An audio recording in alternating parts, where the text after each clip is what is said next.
Donc, qu'est-ce qui vous a poussé à passer derrière la caméra et quelles ont été vos inspirations sur... Ce qui m'a poussé, en fait, rien m'a poussé, pour être très sincère. C'est quelque chose qui est...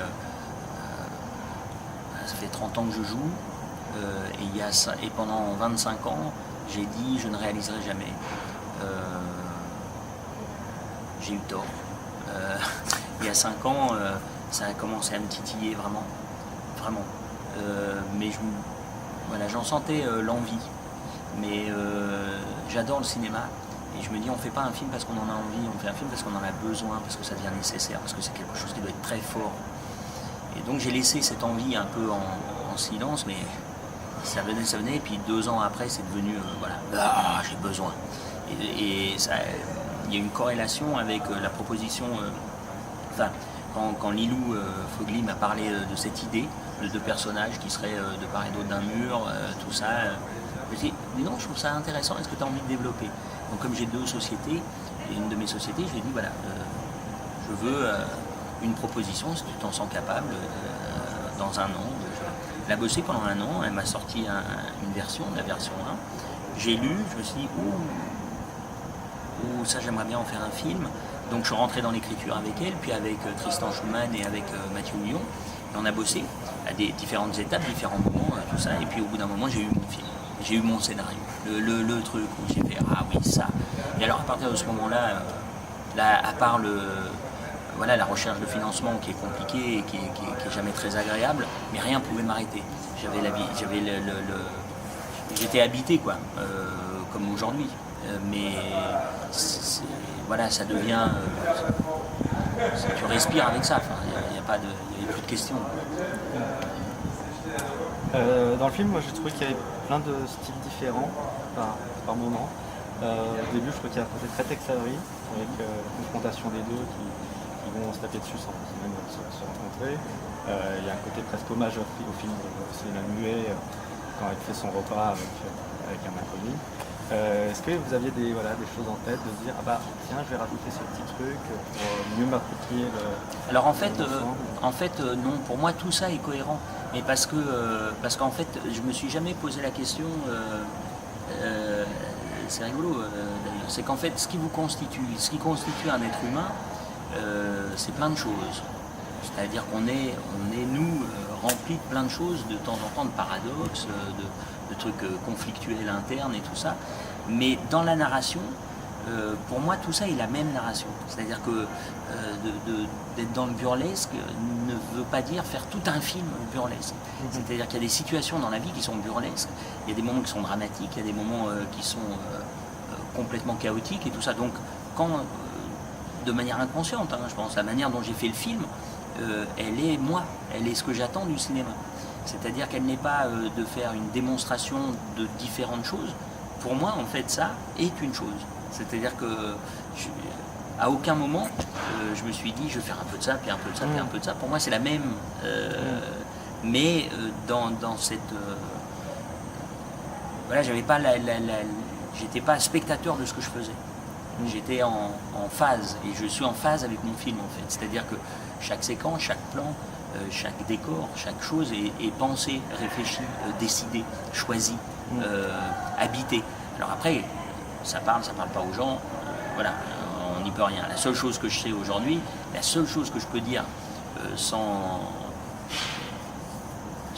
faire du représentant de commerce de base, puisque je suis obligé de défendre ce en quoi je crois, mais au-delà de ça, ce qui se passe, c'est le public.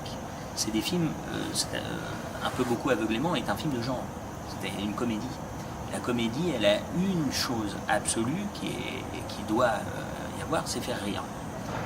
À partir du moment où j'ai confronté le public avec ce film et que je l'entends rire du début à la fin, je me dis, ça est fait. En bien ou en mal, ça est fait. Deuxième chose, tu dis, j'ai rajouté du romantisme et des choses comme ça. Il y a des gens qui me disent, je suis ému, je suis touché, je suis tout ça. Ça est fait. Et derrière l'envie de cinéma, l'amour du cinéma, ça, moi, je suis content. C'est-à-dire que c'est le film que je voulais faire. De la manière dont c'est filmé, de la musique, du rythme, du jeu, tout ça, c'est le film que je voulais faire. C'est le cinéma que j'avais envie de faire. Donc je suis content. Mais je dirais,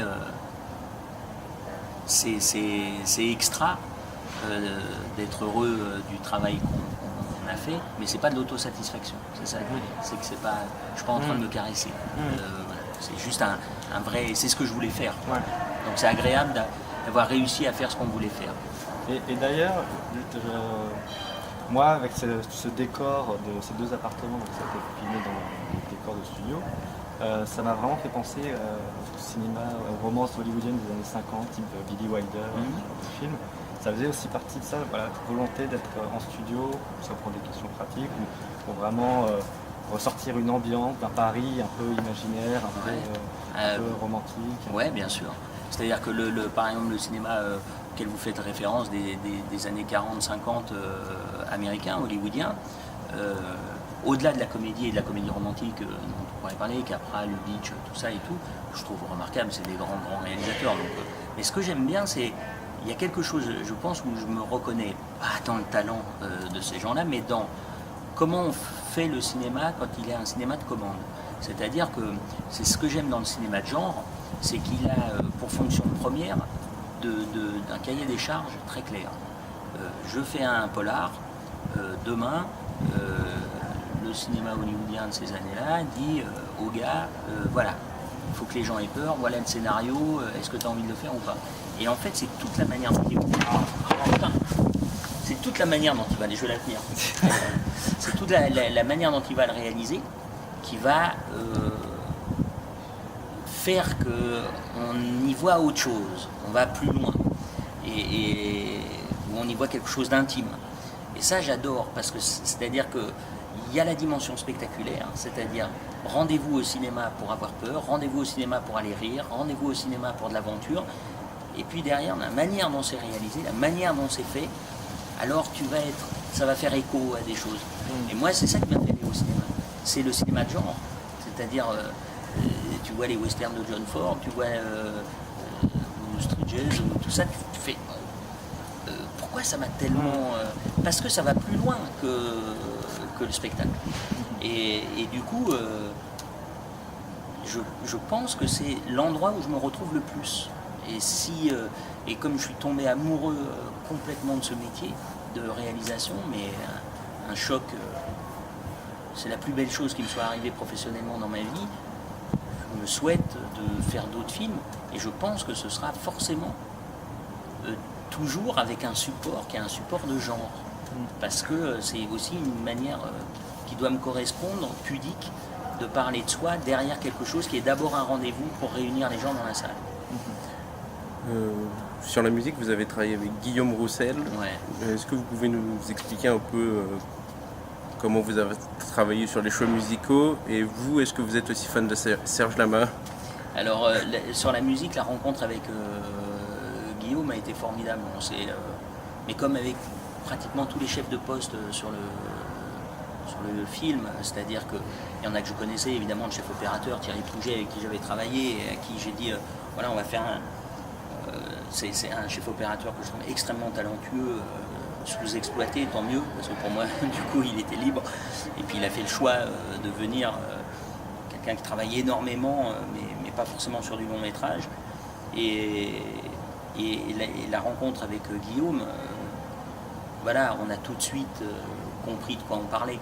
Et j'aime beaucoup, par exemple, il est à moitié aux États-Unis, à moitié en France, et c'est pas hasardeux si on s'est compris. Je pense, non pas que je sois un pro américain, je trouve qu'on fait un cinéma en France qui peut être remarquable et que j'aime beaucoup. Hein, donc, il y avait quelque chose dans l'idée de la comédie romantique et dans l'idée du cinéma que je voulais faire en scope et tout ça, où j'étais content d'avoir ce gars-là qui n'est pas timide, qui a fait aussi bien Pirates des Caraïbes que des morceaux comme ça. Enfin, il a travaillé pour des films très épiques, donc il n'a pas peur, quoi. Et donc on pouvait échanger. Puis il travaille à l'image aussi, donc c'était super chouette parce que moi j'étais en montage et avec le monteur on était là et puis on lui disait est-ce que tu peux amener un truc là-dessus, bim, tout de suite il était réactif, il t'envoyait quelque chose. On parlait des instruments, je parlais du violoncelle parce qu'il y a quelque chose dans le violoncelle, voilà, qui me touche beaucoup. Après on était sur c'est-à-dire que l'échange a été extrêmement nourrissant, quoi.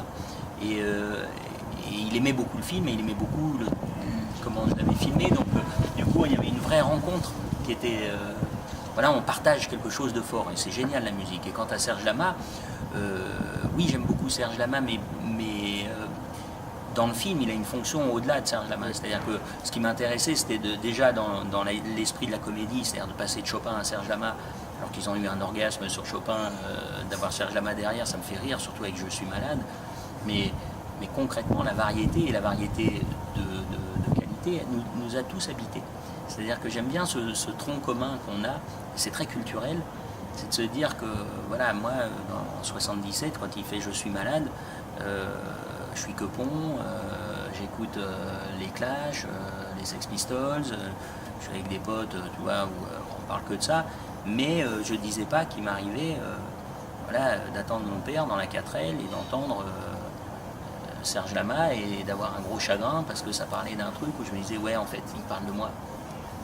C'est-à-dire que cette notion à la variété, par exemple, elle a cette force, d'une manière générale, la musique a cette force qui est formidable, je trouve, c'est que c'est le vecteur le plus rapide, le plus immédiat, qui ne demande pas d'intelligence et qui parle immédiatement d'un point de vue sensuel immédiat. Donc c'est évidemment un vecteur que je trouve passionnant dans tous les âges et dans tous les pays et dans tous les endroits. Donc c'est pas intellectuel la musique, sauf quand tu es dans la musique contemporaine, mission, tout ça, que moi j'ai pas la culture pour ça, donc j'ai un accès compliqué. Mais sinon tout parvient si tu es un peu ouvert. Et l'idée de la variété, voilà, je voulais aussi rendre hommage à ce truc-là, qui est que je pense qu'aujourd'hui, alors c'est plus la même variété, c'est une autre variété, mais que les générations, même si on n'est pas de la même génération, vous avez des trucs pourris dans la tête que vous ne direz pas à vos potes, alors que tu es là en train de faire putain, sacré Céline Dion. Ouais, et tu fais maintenant. Réalisé. Donc voilà, je trouve ça chouette. Je commence à y avoir une crampe. Vous dénoncez aussi l'usage omniprésent du téléphone portable dans la vie actuelle. Est-ce que c'est une réelle dénonciation et vous, qu'est-ce que vous pensez des nouvelles technologies Alors, comme vous avez pu le voir, c'est pas un film à message. Oui. Donc l'idée, elle n'est pas d'envoyer un message en disant voilà. Ce qui était rigolo, c'est que ce personnage qui est quand même un misanthrope, qui est quand même qui est éteint, qui est fermé, qui est un peu en roue libre, c'est comme quand on vit seul chez soi et que finalement on découvre des vérités, on a des idées sur tout et comment elles ne sont pas confrontées aux autres, on a toujours l'impression d'avoir raison parce que finalement on est son seul interlocuteur. Après, ce qui je trouvais assez rigolo aussi quand même de dire au détour d'une vanne et d'une connerie et tout ça, de dire ça prend une place qui est un peu lourde en vrai. C'est-à-dire que c'est chouette, c'est manifestement incontournable aujourd'hui, mondialement, c'est un fait. Maintenant, il y a peut-être moyen de l'utiliser à certains moments à bon escient, pas comme l'interlocuteur primordial, permanent. Et effectivement, de temps en temps, ça nous choque tous, je pense, de voir deux amoureux avec leur machin en face, en train d'envoyer des textos, quoi, c'est étrange, quoi, comme vision. Ou deux camarades, tu vois, en train de dire non, mais attends, mais moi je suis sur tu vois. De l'extérieur, je trouve que ça raconte quelque chose, voilà, qui est. Donc d'une certaine manière, c'est vrai que moi à la maison, que ce soit les enfants, que ce soit ma femme, que ce soit tout ça, arrivé de dire à ma femme non, tu l'éteins, on regarde un film. Je veux pas entendre un machin, ça me. Voilà, ouais. J'ai envie d'être pleinement dans ce qu'on est en train de faire. Et de temps en temps, c'est très intrusif. Ces machines sont intrusives et permanentes. Donc c'était rigolo d'en faire un clin d'œil, mais évidemment que j'ai bien conscience que tous les supports aujourd'hui, voilà, sont un moyen d'échange, d'information, des trucs comme ça. Mais de manière assez basique et bête, faisons gaffe de ne pas se perdre complètement. Parce que c'est chouette de se voir et de se parler là, quand même. Du coup, avec ce film, vous avez un peu cumulé les emplois entre le scénario, la réalisation et le métier d'acteur. Comment c'était déjà pour vous d'un côté de se mettre derrière la caméra et de s'occuper des autres, puis ensuite de jouer sans être dirigé, et aussi de jouer du coup face à ce mur qui est toujours présent Alors, pour ma part, ça n'a pas été très compliqué parce que dès qu'on s'est dit que j'allais jouer le rôle, j'ai réfléchi à comment organiser le tournage pour que ce soit faisable et que je réalise toute la journée sans être voilà, le partenaire des autres. Donc ça a été un deal très rapide avec tous les acteurs. Je leur ai dit, voilà, on va faire ce film ensemble, machin, mais je serai votre interlocuteur comme réalisateur. Je serai avec vous derrière la caméra, mais je ne serai jamais en face de vous. C'est-à-dire qu'en gros, ils n'ont jamais joué avec moi. J'avais un camarade qui s'appelle Pierre Cognon, qui est un acteur, réalisateur, à qui j'ai demandé de faire ma doublure pendant tout le film, d'envoyer le texte à ma place, mais sans trop d'intention, et pour plus travailler avec les acteurs et les regarder. Et en fait, ça a marché. C'est-à-dire qu'ils ont pris du plaisir parce qu'ils avaient confiance. Je leur ai donné, je leur ai expliqué à quel point il ne fallait pas qu'ils s'inquiètent de ça, qu'on allait très bien trouver le truc. Et sur tous mes plans à moi, j'ai tellement bossé sur le film avant. Je savais tellement le type de plan, les choses qu'on avait à faire, que je pouvais libérer tous les acteurs, une grande partie du staff, et on terminait les fins de journée de mon côté, et on faisait les plans qu'il y avait à faire sur moi. Mais du coup, j'étais tellement habité de tout ça, c'était pas... Et quant à la direction, j'avais une idée de ce machin. Et donc, je savais à quel endroit je voulais l'emmener. Et puis, il faut savoir que sur beaucoup de films, une grande majorité des films qu'on peut faire, la direction d'acteur n'existe pas. Donc, il m'est arrivé plus d'une fois de ne jamais être dirigé. Donc, j'étais pas en angoisse de... J'étais pas en angoisse voilà, de ne pas être dirigé. C'était quelque chose que j'ai vécu plein de fois. Et pour finir, est-ce que vous êtes prêt à repasser derrière la caméra? C'est pas que je suis prêt, c'est que c'est une obsession. C'est-à-dire que en faisant ce film, je suis tombé, je vous dis, c'est la plus belle chose qui me soit arrivée dans ma vie professionnelle, c'est de réaliser ce film. Donc inutile de vous dire que mon rêve absolu, c'est d'en faire un deuxième et de faire des films. C'est extraordinaire. Donc, je me le souhaite, les gars. T'as envie de toucher à d'autres genres, du coup? Tout. J'ai on va en parler d'envie, c'est devenu un besoin. Je pense que ce sera un deuil très lourd pour moi. Alors, tout est relatif, hein, des deuils beaucoup plus durs à faire dans la vie, et évidemment j'en ai conscience, mais ce sera un deuil professionnel très dur de me dire que je ne vais plus refaire de film. Qu'est-ce que j'ai aimé ça. Merci. Ok, merci.